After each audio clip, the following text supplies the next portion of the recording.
is it the referee's responsibility to take note of the number of subs by each team? And is it the ref's responsibility to take note of the number of yellow cards, who the players are, number of red cards, who the players are? Absolutely, all of that. That's because the coaches aren't necessary. While the coaches should keep track, doesn't mean they are. So yeah, the referee should know how many subs we have going on. And if there's a yellow or a red card, there should be an email being sent to Mike O'Brien and to myself that there's a yellow or red card and here's what the situation is. If a person gets yellow carded twice, that's a red card. One of the things you have to recognize is if the team is doing the same kind of penalty but not the same person, if it's multiple times, then it's a yellow card, whoever the next person is. I had, again, tackle game, but it's the same thing for the tag. I had 3 high tackles. The third one was who I gave the card to, was someone that I realized I had just gotten subbed onto the field. He was there for 1 minute, it's 40 minutes into the game, and I'm giving him a yellow card, and I realized he was running touch. And I'm going, I'm sorry, but you're the third one, you're gone. And he just got on the field, his uniform was still clean and all that. So we're good with this? Pat, one more thing. Just as a frame of reference, in the tag game, Yes. right? Red cards and yellow cards are not that frequent. I can't even think I've seen one. Yes. And I just want to make, for those of you who have not been, who've done this before, we're spending a lot of time on this. These are not frequent things we deal with. A conversation with the coach, if there is shoving going on, usually resolves it almost immediately. And what he's saying is absolutely true. But my caution, again, is if it's appropriate, you use it. Yes, you do all the steps beforehand, but do not, and again, this will go more toward the tournament than you can do all kinds of things during regular season, but when it gets to the tournament, please understand if one team is doing flagrant fouls and you're not able to control it by things other than the card, it's your job to use that card, and you need to recognize now that that's the case, so that you make the right decision at the tournament, so that the team that shouldn't be penalized for these penalties, that shouldn't be, that the team that's not causing these penalties, they're losing ground, they're losing opportunity. That opportunity has to be given back to them. It's supposed to be fair play. Next slide, please. Clothing. Practice, I tell the kids, I tell the parents, just get them clothes that they can get dirty in. Biggest thing that matters is items need to be soft, pliable, other than the boots. No eyeglasses. Sports glasses are okay, right? The sports safety glasses that are basically wrap around, but regular eyeglasses, no. And I don't want to hear, well, I don't want to hear at the tournament, well, he's been playing with it all year. Referees need to be coaches need to be talking to the parents. What we don't need is that first time that one child trips into another child and this corner hits the other one in the eye, and now we have liability problems. At every level, it's not allowed. You need to pass that on to the parents. Harnesses, braces, helmets, including metal or hard plastic. Knee braces that have the metal on the side, that's problematic. Yes?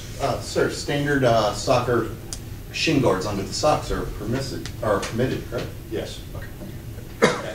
But again, that should be down there. Nobody should be using. No, I know. I guess I understand, but yes, that's fine. Even though we shouldn't have problems with quoting me in scrubs. Are those necessary? Excuse me? I mean, Are we supposed to teach them like the adult game? Like we're allowed to use them. Then Why are you wearing them?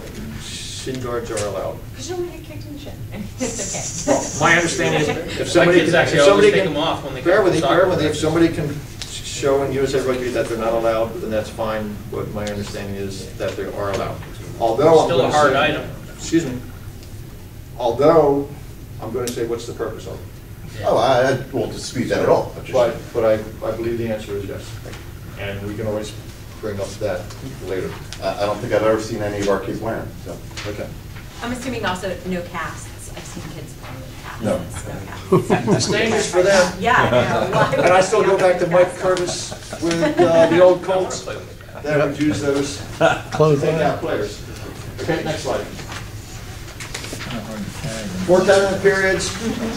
Halftime, this says halftime is 10 minutes. Halftime is whatever it takes for both teams to get ready.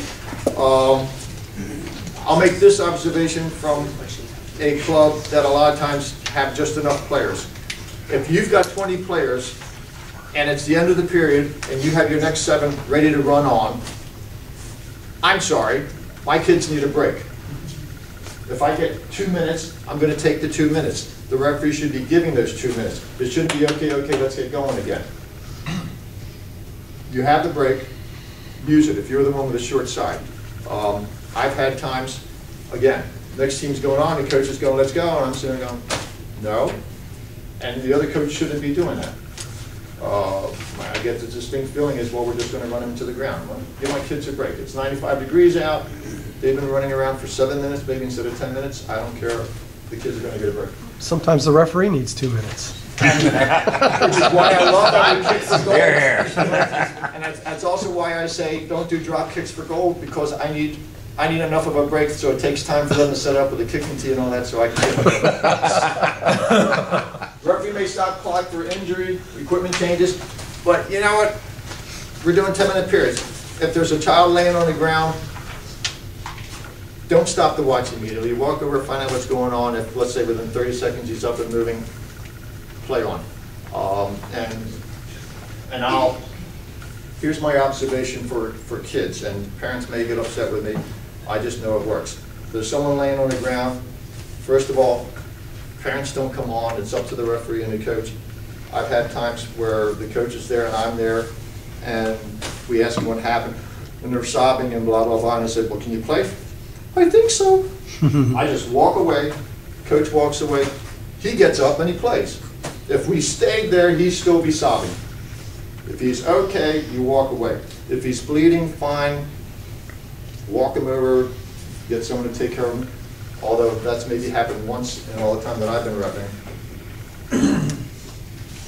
I've had, I'm going to say in my early times, mom comes over, I'm sorry, it's not dad, it's mom's. What's the matter, Billy? Blah, blah, blah, blah. And the kid's soaking it in. And I've just learned, I had once, it's on the sidelines, mom's right there, and I go, I just say, just stay right there. How you doing? Oh, I got knocked over. Can you run? I think so. Cool. Move on. They will get up. They're into dramatics. Okay, not all of them, but some of them are. The quicker they learn, and we just move on and move on.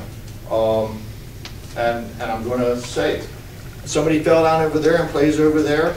If he's not screaming or yelling, and if he's just moving around, you as the referee have to figure it out.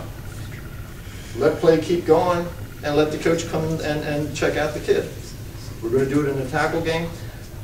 I agree with safety if it's around a crowd, but if it's your sense the person just plain fell down, leave him or her be, keep play going, let the coach take care of it. Next.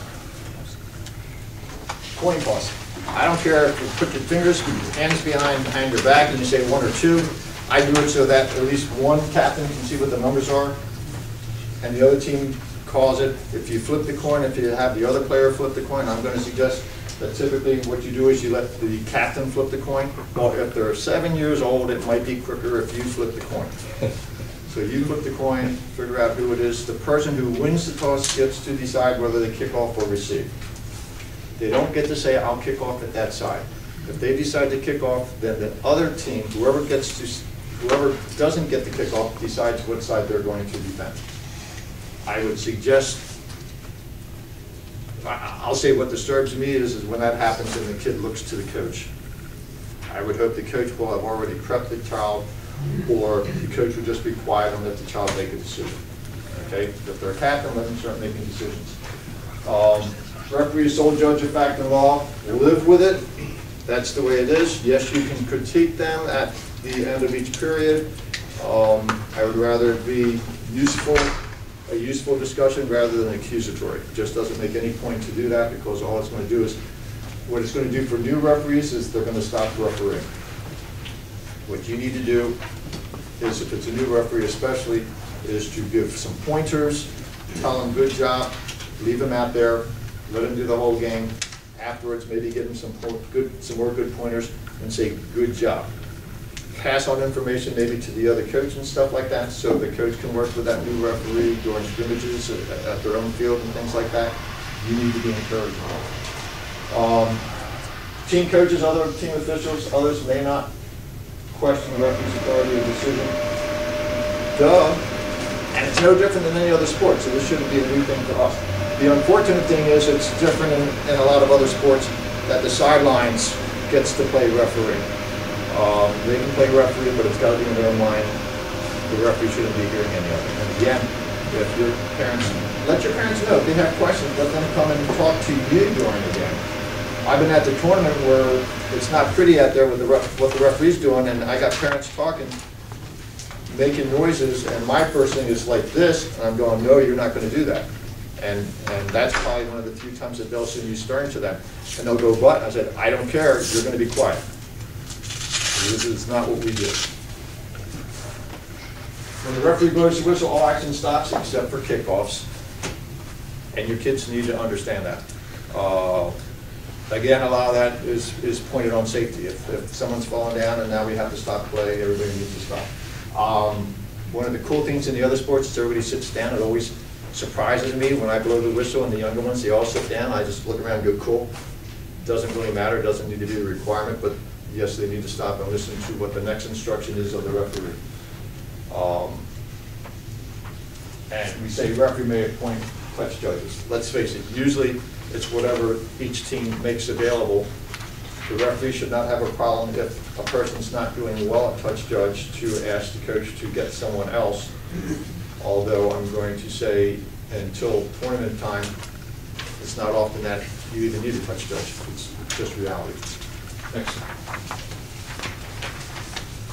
Motor play, match starter with a kickoff. Any player on sides may take the ball, run with it, throw the ball or kick the ball, give the ball or pass it to someone else, obviously as long as it's, well, actually you're allowed to do it forward, it's just the whistle's going to be run against you. Tag an opposition player, it's okay to fall on the ball, and you're going to ground the ball in end goal. Scrums, rucks, mauls. The cool thing about rugby is everybody gets to do all of this. And I'm going to suggest, even for kickoffs and kicking for goal, especially for the younger kids and especially during the regular season, take turns. Don't have one primary kicker. I know by the second half of the season you want to do that because you're pointing toward the tournament.